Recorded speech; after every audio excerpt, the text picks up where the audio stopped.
ఖమ్మం జిల్లాలో ఈ రూరల్ మండలంలో పొంగలేటి శ్రీను గాని ఈ రాజకీయ నాయకులు ఎక్కడ నిల్చున్నా కూడా చెప్పులు తీసుకుని ఉరికిస్తారు. ఓట్లేసినావుగా, ఓట్లకు వచ్చినావుగా, కాళ్ళు పట్టుకున్నావుగా వంగి నన్ను గెలిపియండి మీకు మిద్దరికి ఎక్కి కూర్చోబెడతారని. ఏది మిద్దకి ఎక్కితే పుత్ర కర్ర కూర్చున్నాడు కూర్చుండీడు. ఏది ఇంకెవరు? పొంగులేటి శ్రీను, తుమ్మల నాగేశ్వరరావు, ఆ బట్టి క్రమార్క, రేవంత్ రెడ్డి రారండి. ఎందుకంటే వాళ్ళు మొత్తం కుమ్మకురులు కదా. వాళ్ళు ఇప్పుడు వస్తే మళ్ళీ ఇది మొత్తం పీకలు పట్టుకుంటారు. ఇప్పుడు రారు. ఇప్పుడు ఎందుకంటే మున్సిపాలిటీ ఎలక్షన్ కూడా అయిపోయినాయి కదా. ఇప్పుడు మాతో ఏ పని ఉండదు వాళ్ళకి. బాధ్యత ఉండదు. ఇప్పుడు వాళ్ళు ఏసీలలో హాయిగా కావాల్సింది తిండి తినకుండా వాళ్ళు కావాల్సిన అధికారులు చేసుకుంటా హాయిగా ఉన్నారు. ఇప్పుడు వాళ్ళు బయటకు ఎందుకు వస్తారండి?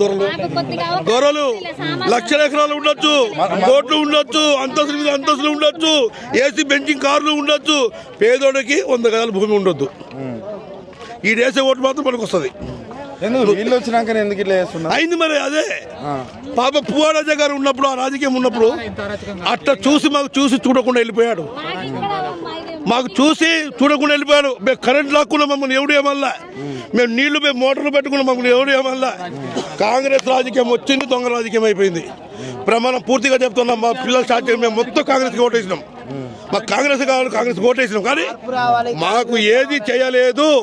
ఇక నుంచి ఈ ఖమ్మం జిల్లాలో ఈ రూరల్ మండలంలో పొంగలేటి శ్రీను గాని ఈ రాజకీయ నాయకులు ఎక్కడ నిల్చున్నా కూడా చెప్పులు తీసుకుని ఉరికిస్తారు. అంత కోపం ఉందా? అంత కోపం కాదు, కడుపు రగిలిపోతుంది. ఏది లేదు సార్. ఇప్పుడు నీళ్లు లేవు, మాకి మంచి నీళ్లు లేవు. పేదలు ఎండుకుపోతున్నాయి. యాడిగో ఈ పర్యటనలు పడుకుంటాము. ఇక ఇక్కడే పడుకుంటాము.